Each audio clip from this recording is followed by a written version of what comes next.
നിന്റെ ചേച്ചി ഉണ്ടായിരുന്നെങ്കിൽ ഇവിടെ എന്തോരം പോയില്ലായിരുന്നു. എന്തുവാടാ ഇവിടെ ഇങ്ങനെ കിടക്കുന്നത്? അടക്കി പറക്കി വെച്ചുകൂടാടാ.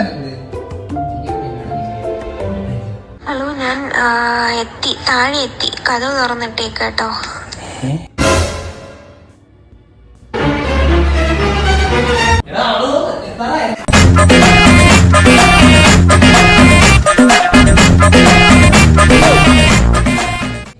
എന്നാലും എന്തോ ഒരു കുറവ്.